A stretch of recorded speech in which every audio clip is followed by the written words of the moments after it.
datos de esos solamente estamos pasando precios, esos dos sería Sí, esos dos no se usan directamente. Si no sabemos qué hacemos con ellos, pero no entra. Bueno, entonces teníamos algunas dudas por aquí planteadas.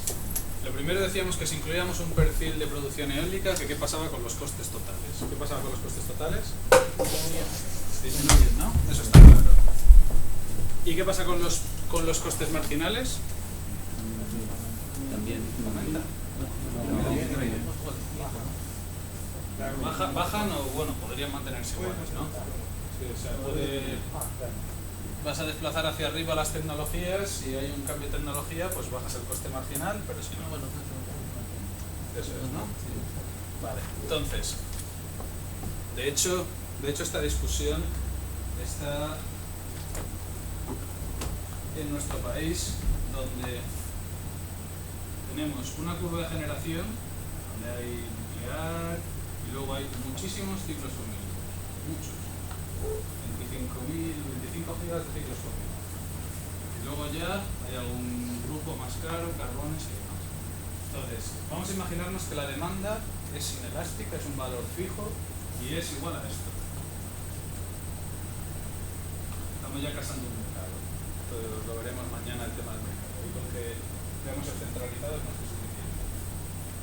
Pero si el precio del mercado lo determina la intersección entre la curva de oferta, que estos son los costes de los generadores, y esta es la demanda, ¿qué es lo que pasa si metemos un poco de eólica?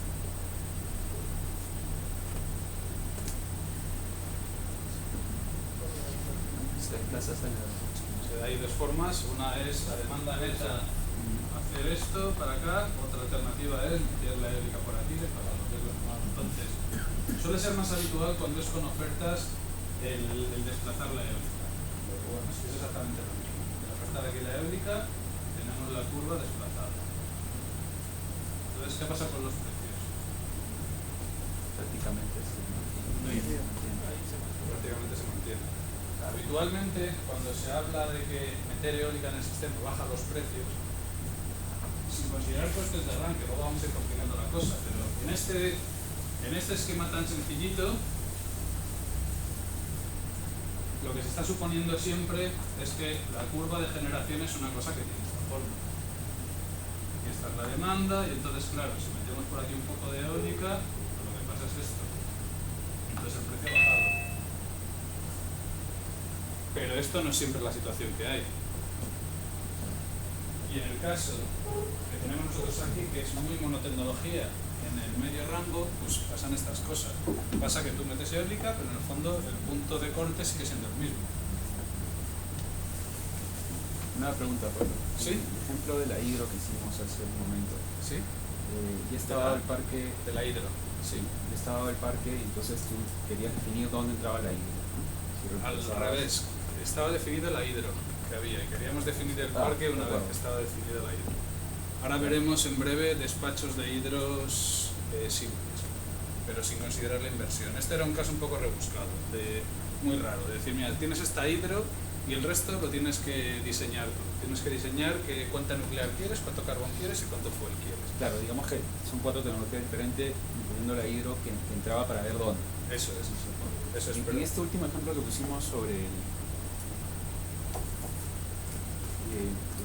o digamos esto que estás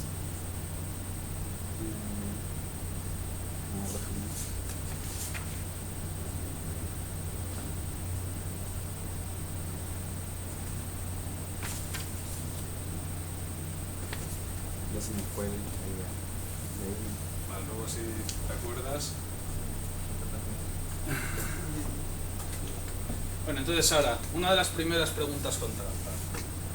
Vamos a suponer que hay una restricción en el sistema y que es necesario que entre 1 megavatio todas las horas del horizonte que estamos considerando, todas las horas hay que meter una hora, de 1 megavatio que tiene un coste de 500 euros el megavatio hora.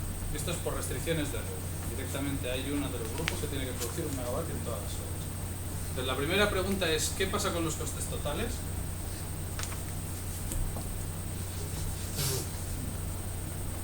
Es 1 megavatio todas las horas, pero un coste de 500 euros el megavatio hora. ¿Qué es lo que pasa? ¿Hay alguna duda con esto? Aumenta, ¿no? Mucho más caro que cualquiera de las centrales que había antes. ¿Qué pasaría con los costes marginales? ¿Se mantienen seguro? ¿Se mantienen seguros? O sea, hay uno que ha entrado por una restricción. Por restricción no debe entrar.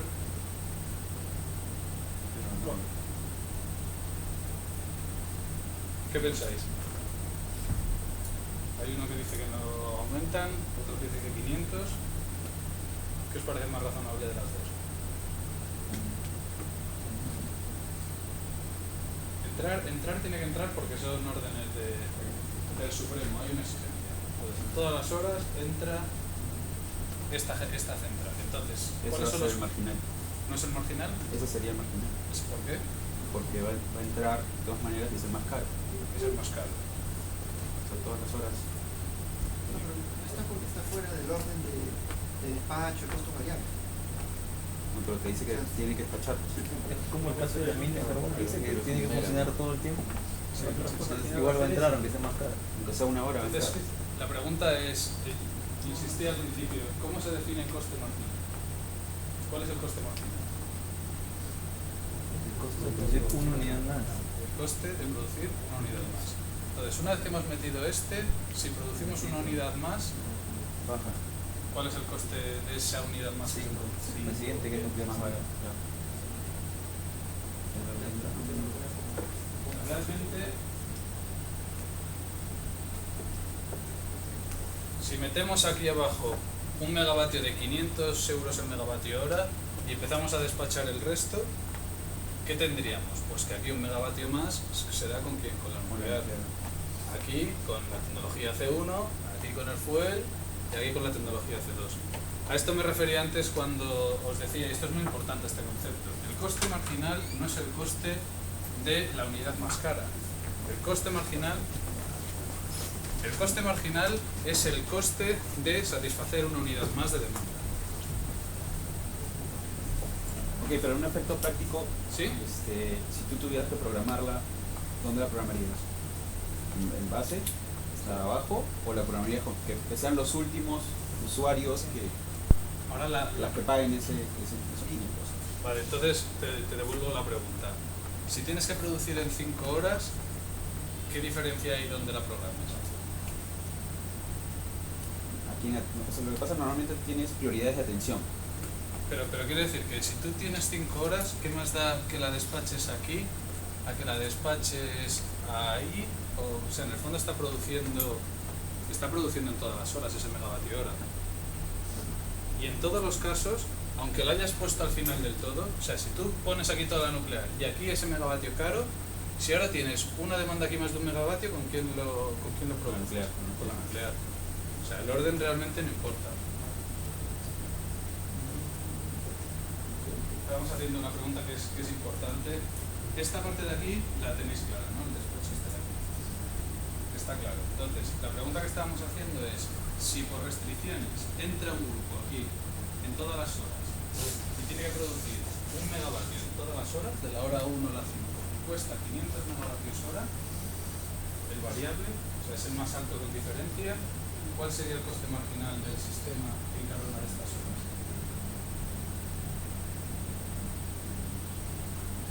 500 seguro. ¿Por qué? Habéis dicho las dos alternativas. ¿500 seguro? Estábamos diciendo, ¿cómo se define el coste marginal del sistema? Esto es lo más importante, casi lo que vamos a ver ahora. Es el coste marginal del sistema es el coste de producir una unidad más de demanda. Es lo fundamental. Entonces, la pregunta es, si aquí metemos un megavatio hora de una tecnología muy cara, pero solo un megavatio, porque es por restricciones, o por una, no lo sé, porque se quiere favorecer el carbón nacional, por lo que sea, y produce todas las horas, la pregunta es, si aquí incrementamos en una unidad, en un megavatio la demanda, ¿cuál sería el coste de satisfacer ese megavatio? ¿Sería el de estos 500 que está aquí abajo? No sé si me explico.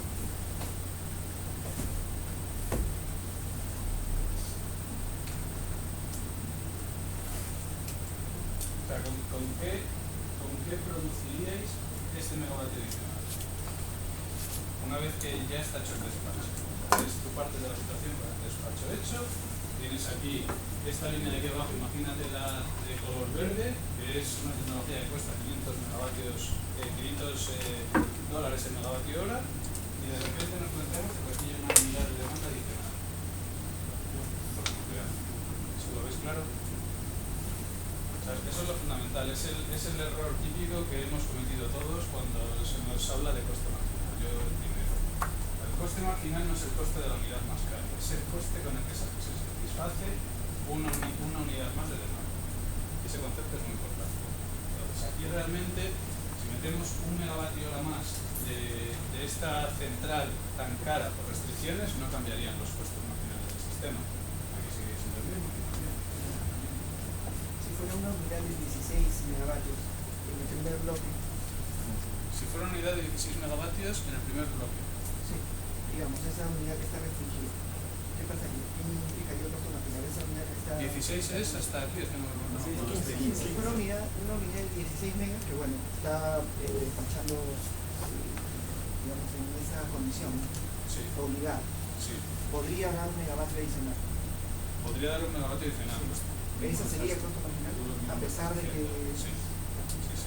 de que el costo variable es mucho más alto. Si hay una restricción que dice los primeros 16 megavatios los produce esta central que estás diciendo tú, entonces sí. O sea, el coste de producir ahí es un ejemplo un poco retorcido, buscado, pero sí, ahí el coste de producir una unidad más sería el de esa central.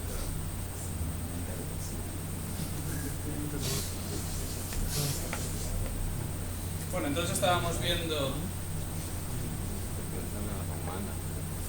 Bueno, ahora una pregunta con trampa que tiene que ver con una que me habéis hecho antes, es si la restricción no fuera que tiene que producir todas las horas, sino que tiene que producir una hora por necesidad, es necesario que esa central produzca una hora. Entonces, ¿en qué hora debería producir y cuáles serían los costes marginales en cada hora?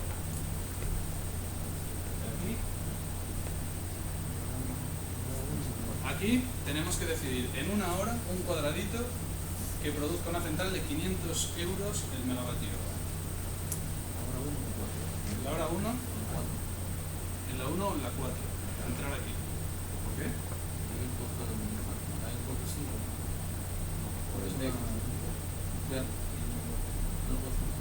Donde está el menor costo marginal. Entonces ahí lo que hacemos es, para cumplir la restricción, nos gastamos 500 y nos ahorramos 5, ¿no? Eso es lo que estamos haciendo. Reemplazando 5 por 500. ¿Cuál? O reemplazando 5. Eso, estamos reemplazando 5 por 500. Entonces la pregunta es, ¿esto es lo mejor que podemos hacer? ¿Lo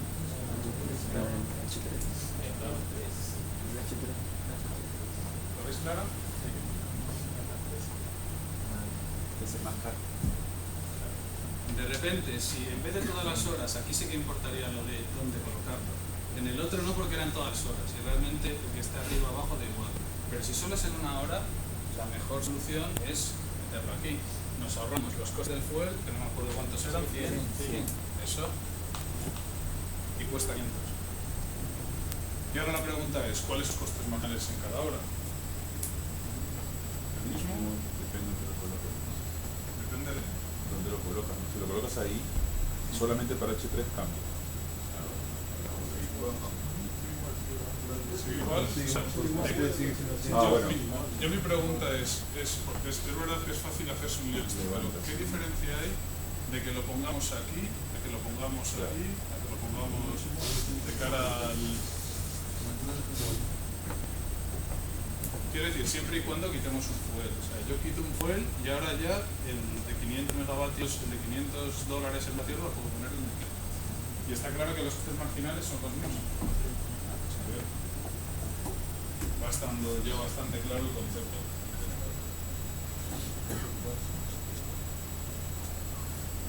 Bueno, entonces ahora vamos a considerar también muy simple, nada que ver con los sistemas hidráulicos a los que estáis acostumbrados a ver y con los que estáis acostumbrados a tratar.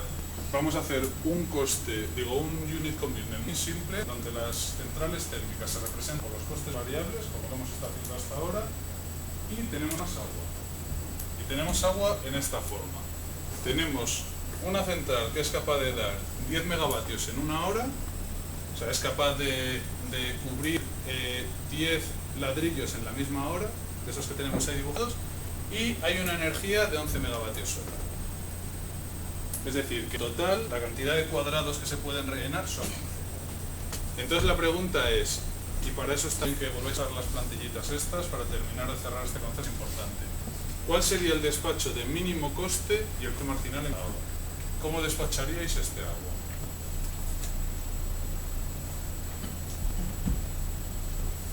Para eso es mejor partir del batch inicial, que eso lo sabéis hacer rápidamente, que están esas dos líneas, y ahora hay que decidir dónde colocamos esos 11 cuadraditos de agua.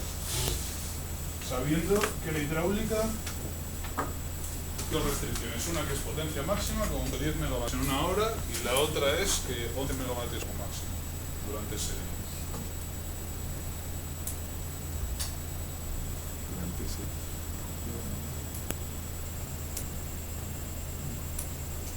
Las restricciones del agua es que como mucho en una hora puede producir 10 megavatios.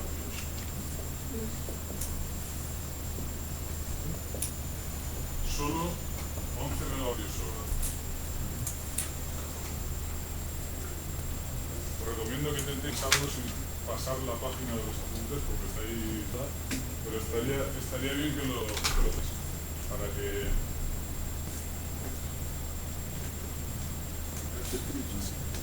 ¿Cuál?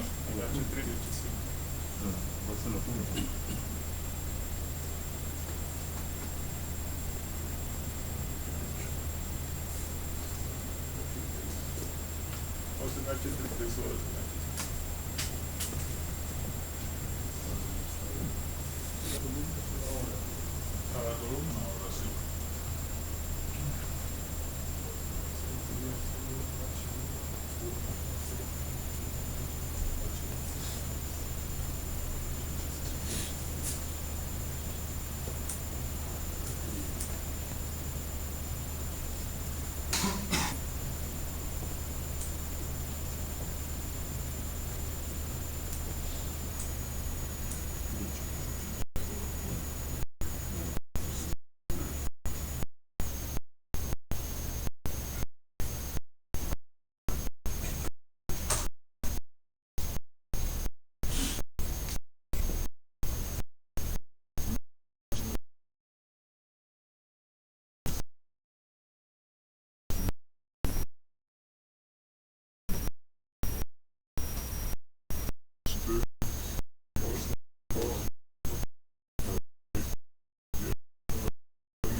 son, a ver, no me acuerdo. Ahora que usando C, 4, 7, baraja hasta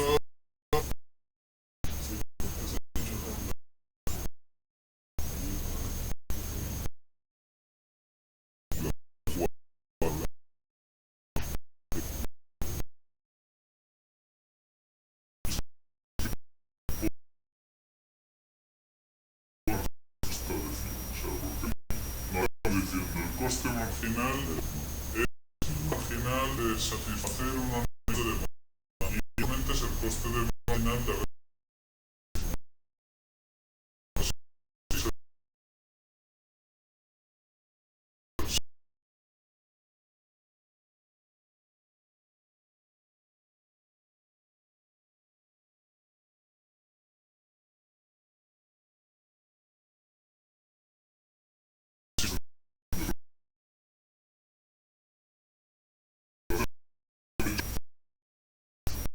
soy 11.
¿ves que la producción del carbón ahora mismo ya no viola la restricción de rampa, habiéndole hecho hueco la nuclear? Y estamos viendo cuál es el coste de hacer toda esta maniobra. O sea, esto de producir con el fuel costaba 100. Y toda esta maniobra, ¿qué cuesta? ¿Qué es lo que cuesta? ¿Qué nos estamos ahorrando y cuál es el coste en el que estamos incurriendo?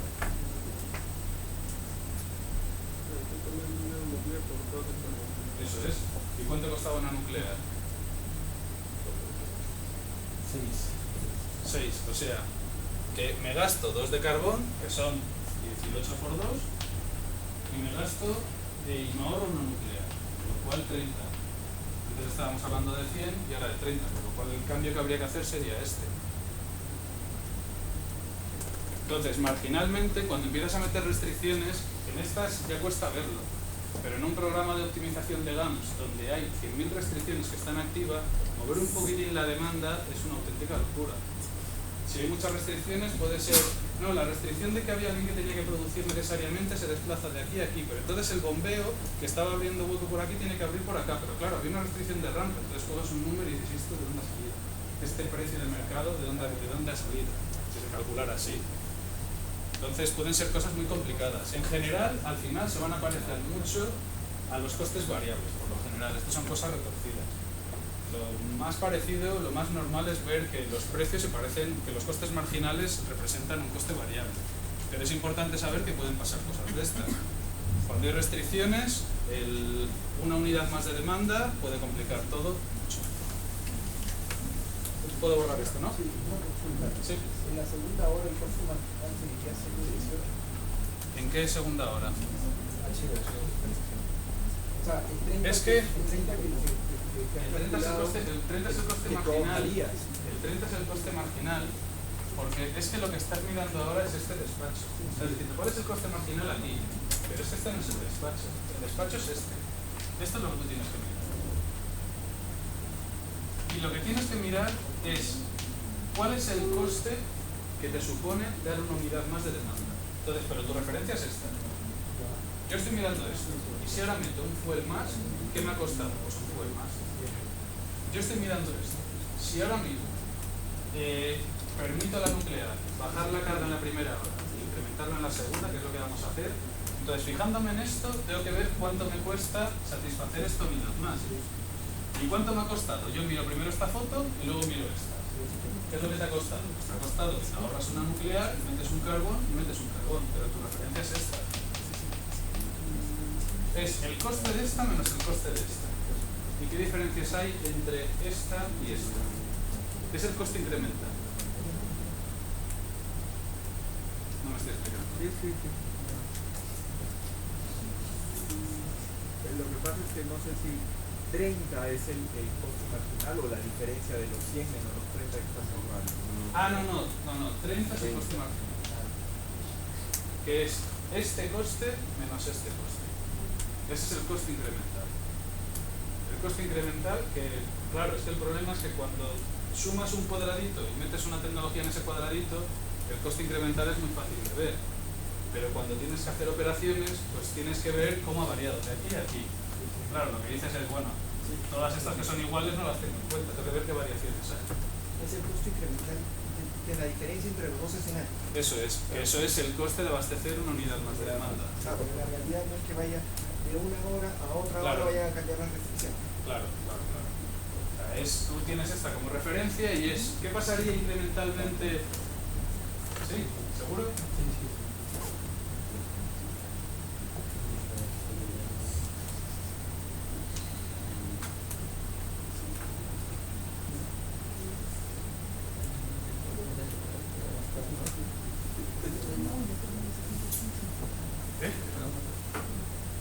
¿Lo habéis entendido todo eso? Yo, de todas formas, ya os digo que lo que más me interesa es que hayáis entendido la parte del despacho basado en costos variables, donde directamente aplicábamos lonchas, despachos basados en lonchas, y el concepto, que sí que es muy importante, de que el coste marginal no es el coste de la unidad más cara, sino el de satisfacer una unidad más. Esa es la clave de todo esto y la clave para entender muchas cosas que vienen luego, porque si no es un auténtico lío. Entonces, en condiciones normales, pues es solo el variable, en condiciones, este es un ejemplo muy retorcido que, vamos, a mí me costó pensarlo y luego cuando lo comentaba con la gente decía, no sé cómo resolver esto, es retorcido, no tiene mucho sentido, es más que nada para captar un poco qué cosas pueden estar pasando. Entonces, para cerrar,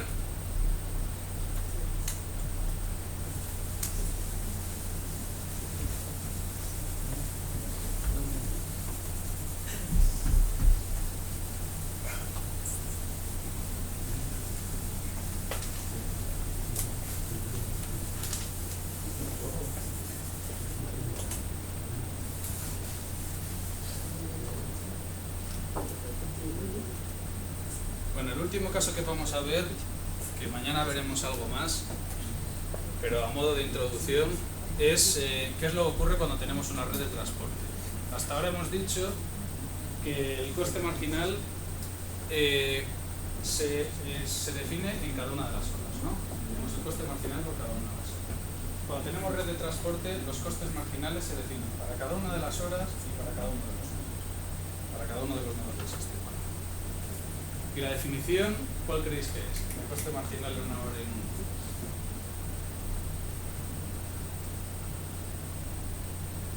Es el costo de satisfacer una unidad de energía adicional en ese nodo. Eso es, en ese nodo y en esa hora. Igual que el coste marginal en una hora es el coste de satisfacer una unidad más de demanda en esa hora, pues un coste marginal nodal es el coste de satisfacer una unidad más de demanda en esa hora, en ese nodo. Es el coste marginal del nodo. Esto lo habéis visto en el módulo de transporte, ¿no? ¿Habéis visto Sí, ¿no? Vale, entonces vamos a considerar este ejemplo que es bastante sencillo. Vale, tenemos un nodo 1, no se ve nada. Un nodo 2, aquí tenemos una demanda de 4 y aquí una demanda de 5. Y en el nodo 1 tenemos 3 unidades de potencias máximas 10 y coste variable 0, potencia máxima 2 y coste variable 10 y de potencia máxima 5 y coste variable 20. Y en el segundo nodo tenemos un grupo de coste de potencia máxima 2 y coste variable 10, de potencia máxima 5 y coste variable 20. Entonces la pregunta es, volvemos otra vez al caso sin restricciones técnicas, vamos a la casilla de inicio. Es un despacho donde directamente solo consideramos los costes variables y tenemos que ir apilando y considerando los de menor coste variable. No vamos a olvidar de las restricciones. Entonces, la pregunta es, ¿cuál es el despacho de mínimo coste y el coste marginal en cada nodo? Aquí estamos viendo solo una hora, si no hay interconexión.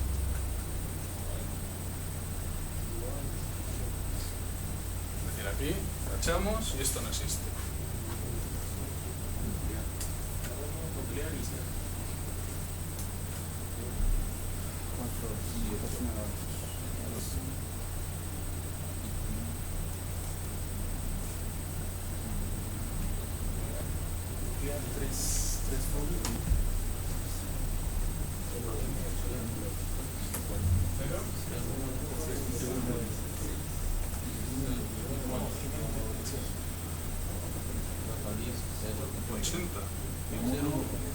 Cero en el 1. El 1 es 0 y el 2 es 20. En el 2, 20. Mínimo 80.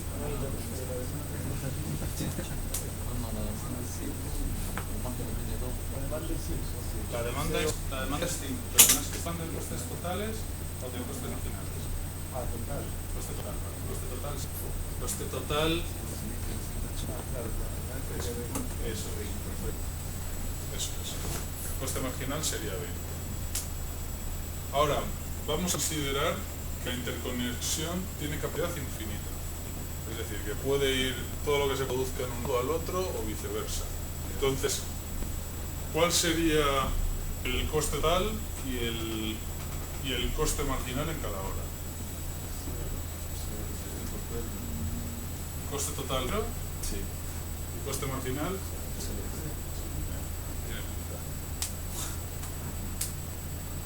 Si la interconexión fuera de 4 megavatios,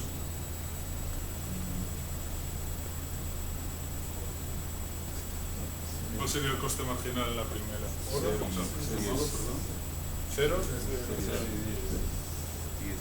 Y en el segundo nodo, 10, ¿no?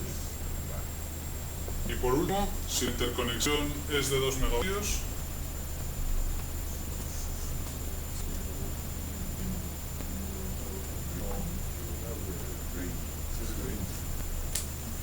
¿sí? ¿Todos? ¿Sí?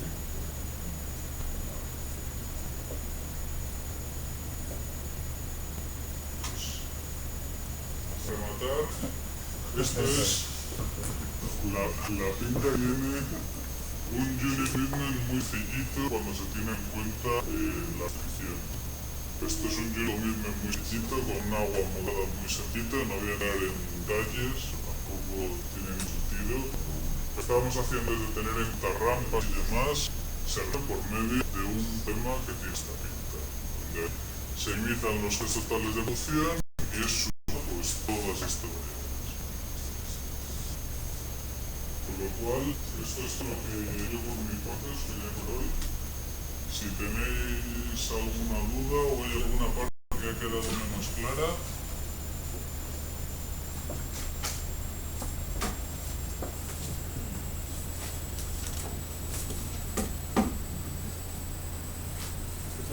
sí. Sí.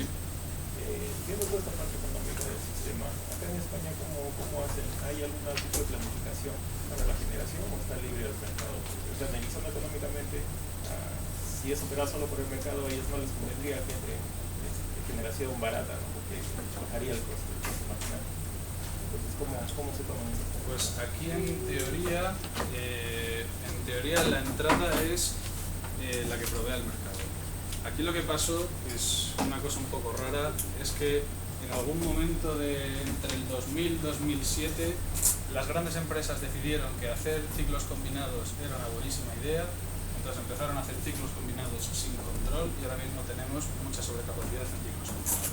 Es algo raro, yo no sé a qué responde esa gran inversión que hubo en ciclos combinados, pero ahora mismo en España hay una cierta sobrecapacidad. El problema que tenemos ahora es el contrario que suele haber por lo habitual. O sea, lo habitual es que el mercado no sea capaz de traer suficiente inversión. Mañana puedo contar algo un poco más en detalle porque yo creo que nos va a sobrar tiempo.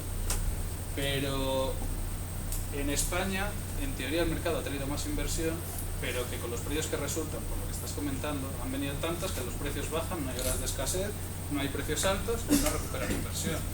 Entonces, en estas circunstancias van llorando al regulador y le dicen, oye, que es que no recupero mi inversión, necesito una ayuda. Entonces no es el típico mecanismo de capacidad, de pago por capacidad o de subastas como puede haber en Perú, que son para atraer generación. Aquí el mecanismo está pensado para tratar de recompensar a los que se han equivocado ahora mismo. Hay un mecanismo que hace muchos filtros y que al final lo que dice es las que se instalaron a partir del 2000 tienen la posibilidad de cobrar un cargo adicional. Es una especie de pago por capacidad. De todas formas, también hay en la regulación está definido un mecanismo que en el caso de que no venga suficiente inversión se pueda convocar una subasta pública para llamar nueva inversión y demás. Al final el problema de la inversión está afectando a todos los países, absolutamente a todos. Intentaré hacer un breve resumen al final de cómo de una manera u otra todos los mercados están muy preocupados por cómo traer inversión. ¿Se sobreestimó la expectativa de crecimiento quizás o no? No sé. La verdad es que desconozco, yo creo que uno vio al competidor que veía que los ciclos combinados eran la auténtica promesa del futuro y invirtieron por encima, porque ahora mismo aquí lo que dicen es ya, pero es que hay sobrecapacidad porque es que el gobierno ha metido mucha eólica. Pero es que realmente cuando ellos invirtieron se sabía que eólica iba a entrar, con lo cual ha habido sobrecapacidad. Que se invertía sin tener, no sé, el mercado de encontrar un contrato de suministro, ¿no? Eso. Simplemente se consideraba que se iba a vender esa energía El mercado a corto plazo, sí, aquí los mercados a plazo han funcionado poco o nada. Ahora mismo hay mercados a plazo forzados como los que hay en Perú, donde es el regulador el que obliga a contratar, entonces ahí aparece el generador y ejerce de contraparte, pero que si no aparece el regulador diciendo vamos a contratar, no hay contraparte por lo general por el lado de la demanda. Se vende simplemente en el mercado spot, con sí. las incertidumbres que también. Antes solo se vendía en el mercado spot. contratos a muy largo plazo es que tampoco es fácil encontrar liquidez. Hay un contrato a un año sí, pero un contrato a 5 años no es fácil encontrar ese tipo de producto con liquidez en el mercado. Muy difícil. Y ya no te digo un contrato a 20 años o a 15 años, eso no existe. Eso te lo tiene que ofrecer o el cargo por confiabilidad o las subastas de Brasil, o tienen que ser mecanismos ad hoc y creados por el regulador. Pero digamos un cliente grande que quiera tener seguridad de suministro por un largo periodo. Sí, pero un cliente grande al final lo que quiere es tener el mismo precio de la electricidad que tiene el competidor grande. Un gran cementero no quiere fijar un precio ahora para dentro de 20 años porque si se equivoca de estrategia y resulta que inventa una tecnología nueva y el precio baja, quiebra. Llega al competidor y consigue un precio más barato y al final por sectores se contrata pero mirando de reojo a lo que hace la gente porque si no te quedas fuera totalmente. Entonces eso sí que pasa. Y acá, no sé, o sea, la consulta es, los bancos cuando buscan financiar un proyecto no exigen un cierto nivel de contratación, eso no existe. Facilita mucho y baja los costes y es una de las razones por las cuales los mecanismos al final están tendiendo a lanzar contratos de largo plazo, porque al final abaratan. Tú le das una condición, de hecho, antes de que el posible inversor invierta, te aseguras 20 años del mismo precio, llega al banco y el project finance se consigue mucho más fácilmente y al final pagamos menos todos. Eso es la gestión del riesgo. Pero sí, aquí estamos un poco lejos todavía de eso.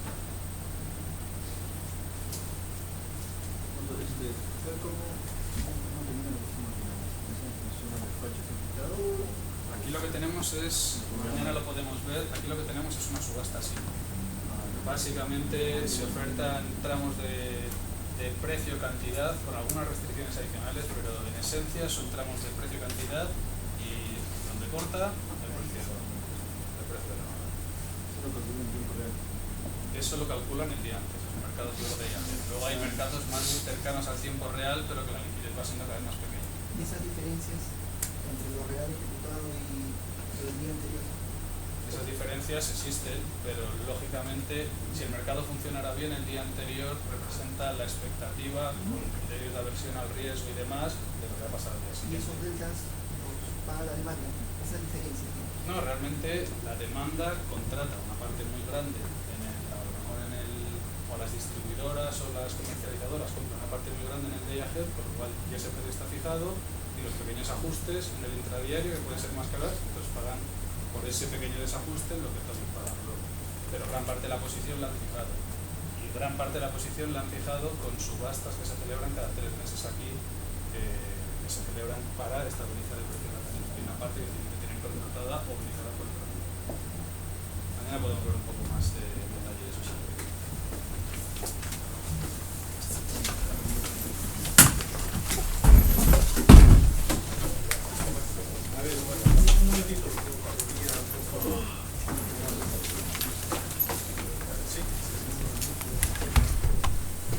Bueno, para el próximo día miércoles, hasta el 14, hay una posibilidad para los que desean de visitar, digamos, la ciudad inteligente, que es un proyecto de Endesa en Málaga. Entonces, yo me contacté el día de ayer, digamos, con Endesa y acaba de llegarme el correo. Me dice que no hay ningún problema de que Endesa pueda, damos el acceso, digamos, para ver las informaciones, todo lo que está diciendo con la red eléctrica inteligente. Pero como esto realmente está fuera del programa, eso no está coordinado, digamos, realizando, coordinando porque digamos, una administración personal.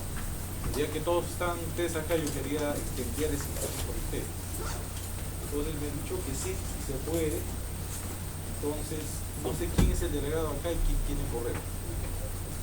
¿Quién podría ser? Bueno, lo que necesito es de que los que desean se anotan su nombre y el número de pasaporte. Y esa relación yo no tengo que mandar, digamos, a eso. ¿Cómo sería? El próximo miércoles, 14.